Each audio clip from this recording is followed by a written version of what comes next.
We also need to do justice to the national alternative mining Indabas, and we've talked about that. So we want to give an opportunity at least to 4 of the countries to present their report. Zela, with the support from the Norwegian Church Aid, organized for the first time the provincial alternative mining Indabas under the theme Making Mining Responsive to Community Needs. I can say the main reason why we had the provincial alternative mining Indabas was to bring the local communities to actually engage and speak with amongst themselves on the impact that they were facing from mining activities, having an opportunity to dialogue with the government officials, policymakers, civil society organizations, and also the mining companies as well. Because in Zimbabwe, I think it's not such an opportunity that you get where mining companies and the government come in one place and they actually want to talk with local communities on the impact that they are facing. So this was a platform where we wanted to present that opportunity for the mining communities to actually speak on their own on the issues that they are affecting them. I think last year, reference was given that the costs are internalized while the benefits are what externalized. So the target provinces were Manicaland, where the popular Maranga diamonds are found, and also Midlands, a very rich area where a lot of minerals are extracted, such as gold, platinum, chrome, and so forth. So, some of the community members at the Manicaland Alternative Mining in Indaba, and some for the Midlands Provincial Alternative Mining in Indaba as well.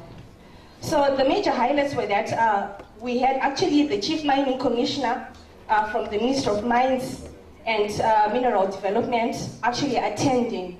Again, I think Dr. Kanyenzi talked about that in Zimbabwe, our government is not so much open to dialogue where, we're actually upfront to condemn some of the practices that are happening within the mining sector. So the Chief Mining Commissioner actually coming to that event for us was actually a success.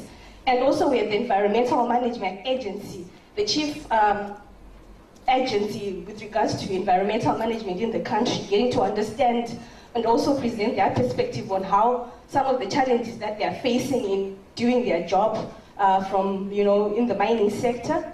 And also we had actually mining companies as well that have proven records within the communities that are really violating environmental management and also issues of workers' rights. There's a popular diamond company called Engine, which is owned by the Chinese and where the Zimbabwean army is involved. So for the first time, for the past years, we've been trying to get them to come to the dialogue meetings that we organized. But for the first time, they actually came to the Manicaland Alternative Mining in Indaba.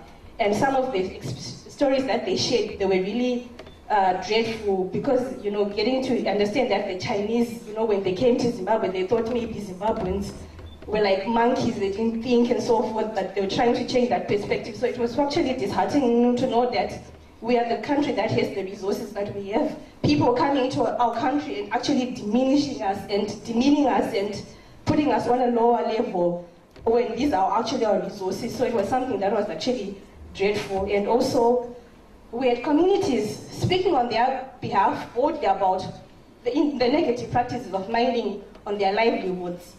And it's so interesting and so enlightening to know that communities, the way that they are not so empowered, but then they get to a point where they are empowered enough to speak on their own and they're able to challenge a government official and to say that you're not really representing our interests. If it means that you people have to leave office, do so. And for us, that was something that was really commendable. And actually raising, not just pointing out the problems, but also raising solutions that they want addressed to those problems. It was something that came out from the Indabas. And I think one of the major issues was the need for transparency and accountability in the implementation of community share ownership schemes under the indigenization law. I don't know if I don't have much time to talk about the indigenization law, but then we have a concept of the community share ownership scheme, which says that 10% of all of the shares that are supposed to be given to the 51% of the indigenous Zimbabweans should be ceded to the communities directly affected by mining. So it's like a fund meant towards development priorities of communities affected by mining. But somehow there's been attention whereby people are saying that the whole process itself is not really legalized. It's against law and the ways of government. The law is saying different, what is saying something different, and government officials are saying what is not in the law. So there's sort of a conflict. And somehow, these funds, which are meant to benefit in the community members, there is that lack of understanding whether the communities themselves are benefiting, or it's the political elites that are benefiting at the expense of who? Of the communities. So the premise, the provincial alternative mining was brought together a unified view and testament on how mining communities are negatively impacted by mining. And some of the negative impacts included issues of water pollution, environmental degradation, loss of lives and livestock. I think some of the issues that were really being presented by colleagues on the panel. Then, not realizing any tangible benefits from mining. And there was also a formulation of a declaration by the communities themselves addressed to government and mining companies. These some of the samples that were brought to the alternative mining Indabas of the water that is being drank by the communities from the polluted rivers. Then we also had this, for the second time, this Zimbabwe National Alternative Mining Indaba, which is a national event.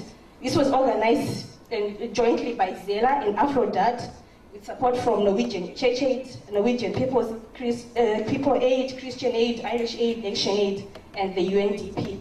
And the theme was Community Rights, the Key to Empowerment. We had a wide and diverse audience, a total of 143 participants, ranging from the mining communities, the traditional leaders, civil societies, members of parliament, even the media. And I think one of the reasons why this event was really a major success was that we really ran a major media campaign where we went on TV before the event just to let people know about what is really the concept of the alternative mining in Indaba, its objectives, and also writing articles in the press, publicizing the event and why it's important to have it.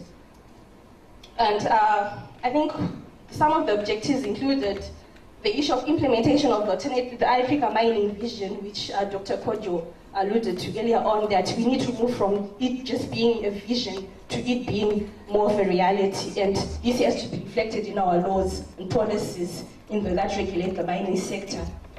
And some of the key recommendations out of these meetings and outcomes included the need for government to enact legislation that transforms the extractive sector from being a raw material activity to an industrial one through promotion of value addition.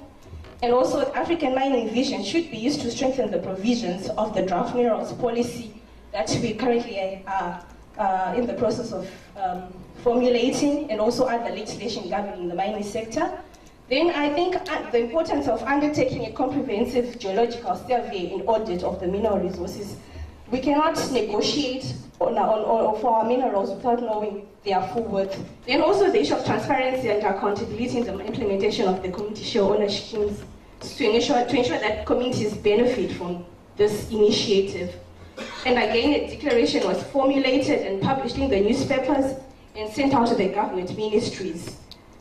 And some of the outcomes that we have noted is that with the new government that we have in Zimbabwe, for the first time, I think after for the 30 years that he's been in power, he has been making statements on the need for transparency and accountability in the mining sector. Though these have just been mere statements, we're keen to see whether this is going to be really something practical that is going to be implemented. Then also the new mines minister, who's really been alluding to the need for reforming the current mining regime. And pilot trainings have begun with civil society organizations like Zela, initiating trainings on contract monitoring for CSOs and community groups, so that we are able to scrutinize and monitor some of the provisions and obligations that the mining companies are actually entitled to do in the contracts, and improve issues of human rights, environmental management, and so forth. Thank you. Thank you, Veronica. Sorry for rushing you.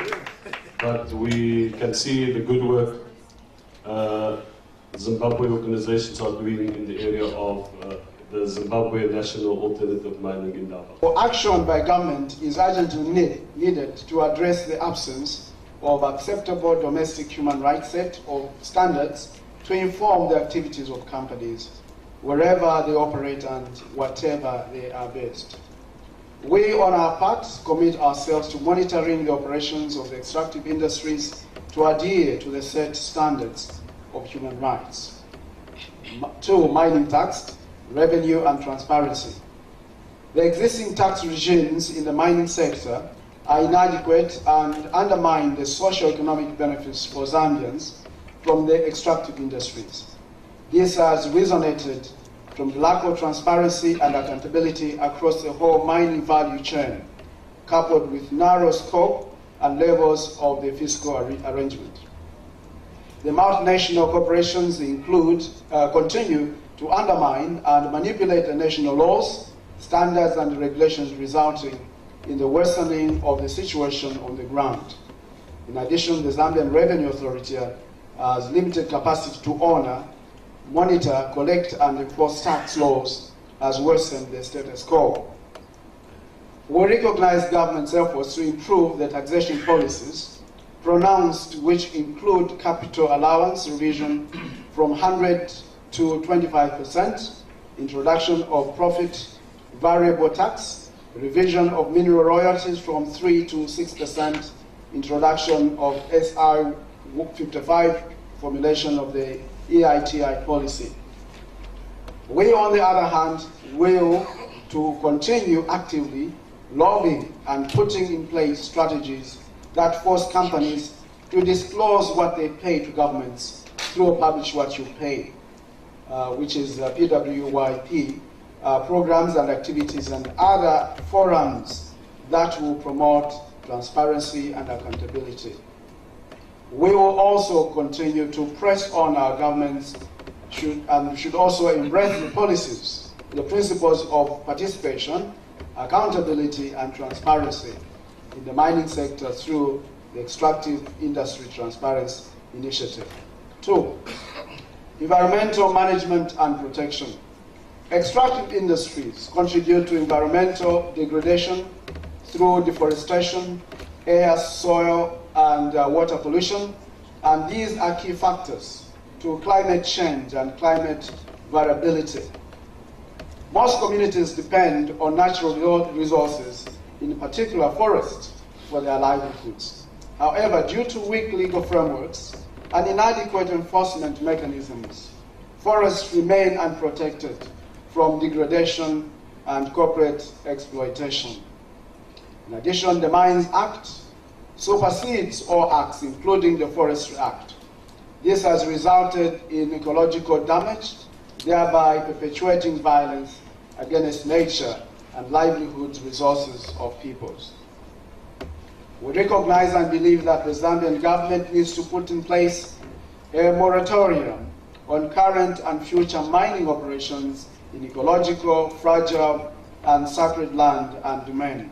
In conclusion, we affirm our commitment to work in partnership with other civil society organizations to mobilize communities and prepare informed debates around human rights in relation to extractive industries.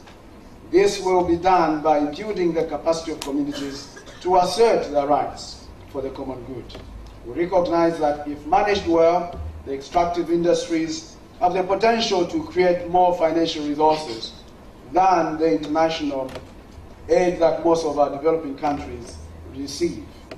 Our sharing, especially in the last Zambia mining Indaba, revealed that this situation is the same in all the countries that participated in the meeting. We therefore urge all our governments to put in place policies and effective legislative frameworks that guarantee benefits from the extractive industries for the common good. Thank you. Thank you very much for that report as well as the statement. So next would be Botswana. The challenges that we have, especially the at our mines at Bosilili People Kopanyiko. I'm with one of the community leaders here. He will share more on that one. We can see the negative effects of mining on vegetation, and also the pollution, which is affecting health hazard, which is giving health hazard in our people. Also, we have a challenge in Botswana of sand mining, river sand mining. We no longer have rivers which we used to. You can see that the rivers now are no longer which used to give us water enough. We no longer have sand in the rivers. And you can see that because of the policy gaps that we have, people tend to steal the sand. So last year, we had our first mining forum. So Botswana has comparatively done well in managing and distributing revenue from extractive industry sector. However, there are some challenges and policy gaps that need to be addressed to ensure full beneficiation, compliance to the principles of sustainable development, to ensure that there is climate and environmental justice through poor planning and budgeting. There is also a need to share experiences with affected communities on the socio-economic challenges of mining. On top of that, we need to draw lessons from other countries with a view to address policy gaps and challenges identified. So it is against that background that the first Alternative Mining Forum was organized under the coordination of Botswana Council of Churches in partnership with Botswana Civil Society Coalition and Madinari Development Trust through the support of Norwegian Church Aid and Economic Justice Network of Kisa. The forum was held under the theme Promoting Justice and Sustainable Development, and the main focus was to explore ways in which Botswana's natural resources contribute to sustainable development and accelerate poverty eradication efforts. Maybe for an achievement, let me share a few words about this Botswana Civil Society Coalition and the first Botswana Alternative Mining Forum. This is a national coalition of about 15 organizations.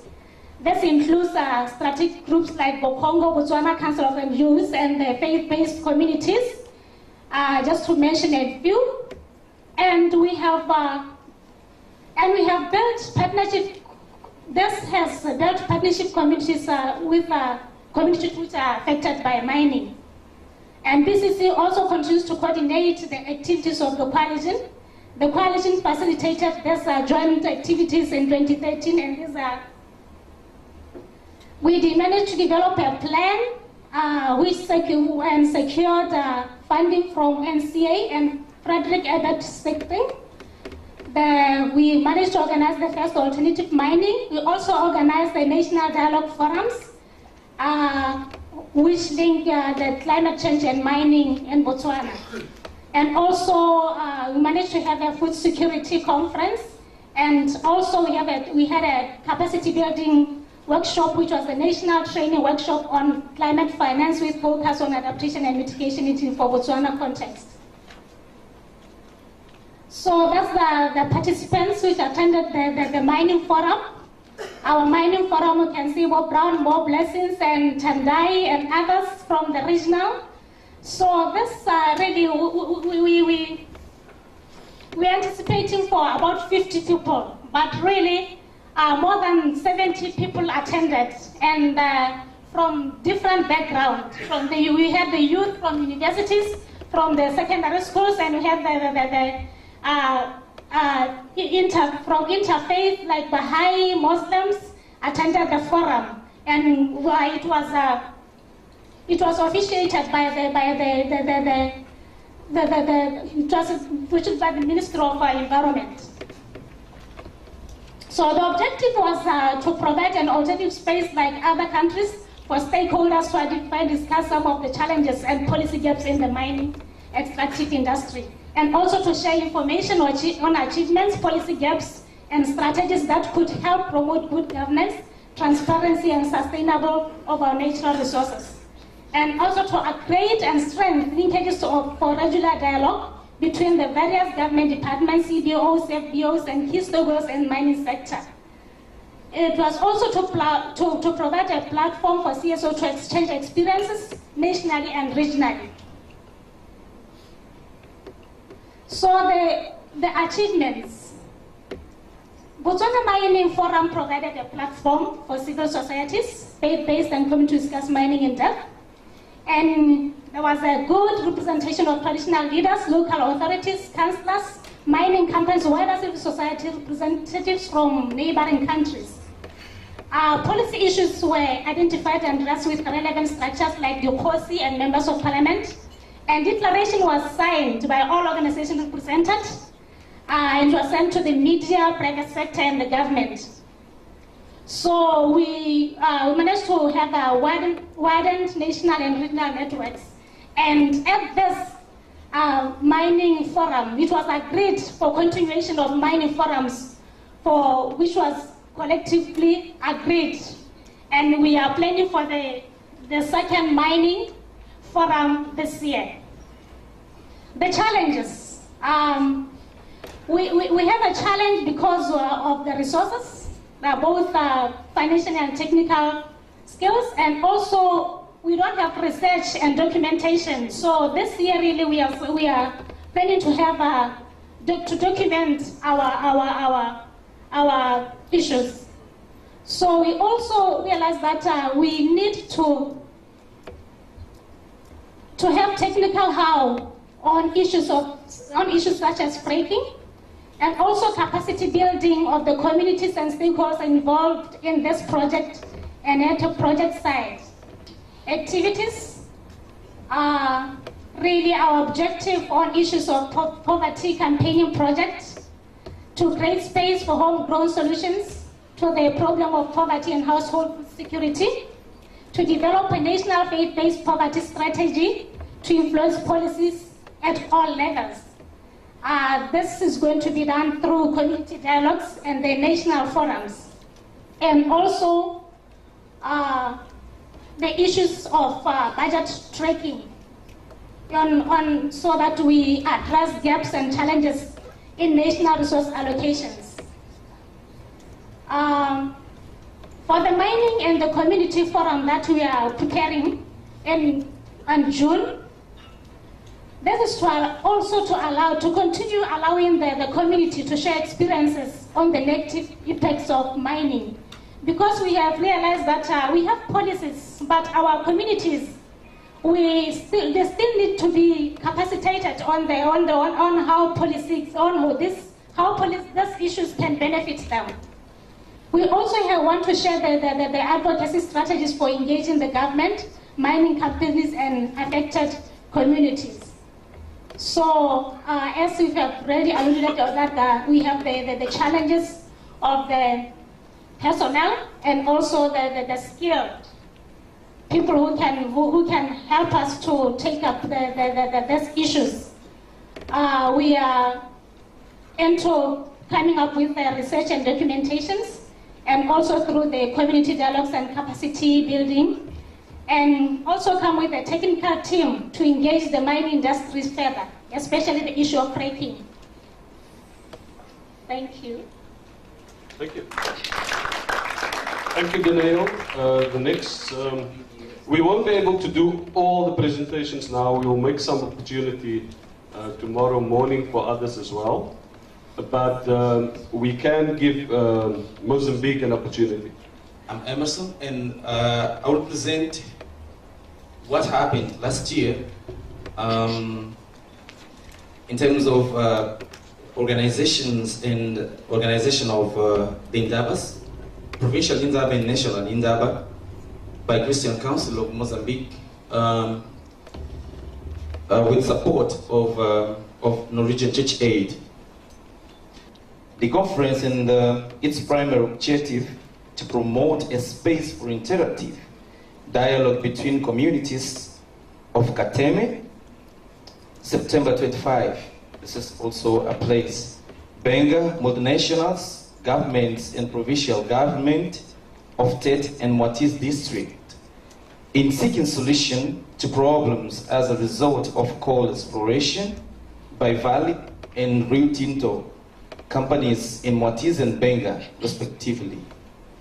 there was about 84 participants representing organizations of Mozambique civil society, Christian Council of Mozambique Church members, and non-members and donors actively participated in the meeting.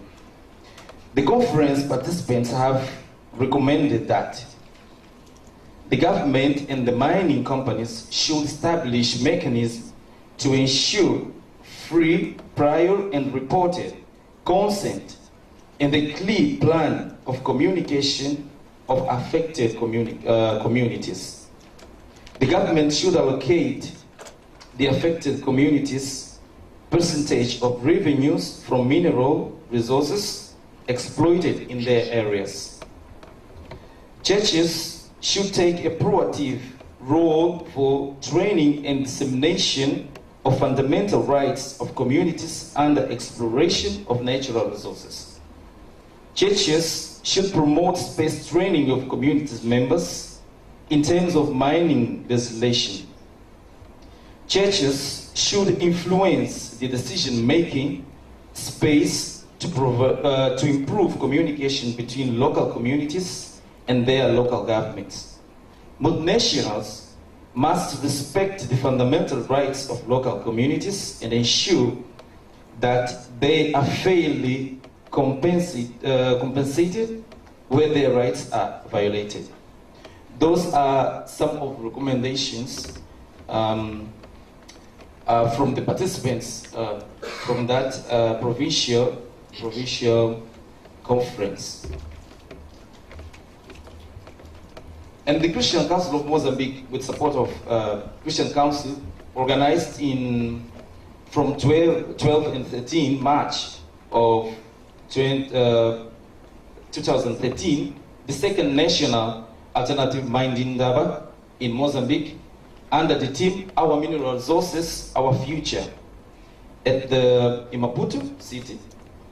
The conference was held in parallel to the official Mozambique Gas Summit, unleashing the vast potential gas in Mozambique, organized by the Ministry of Mineral Resources and British CYC.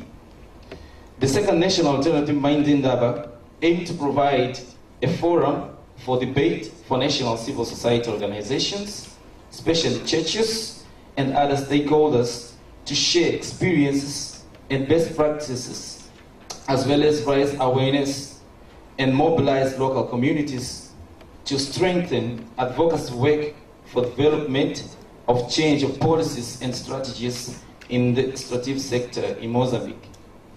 About 45 participants and 8 speakers, national and international, attended to the meeting during the 2 days.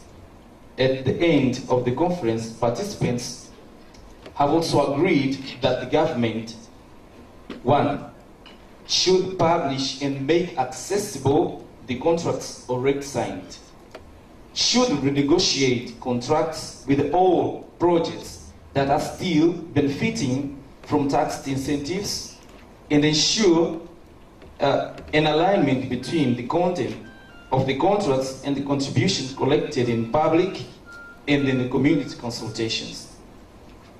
Should immediately suspend the signing of new contracts for exploration and exploitation of natural resources until the country is properly prepared, both in terms of political, legal, and strategic plan, specifically from mining and oil sector, and in terms of technical capacity and social preparation, especially for rural communities.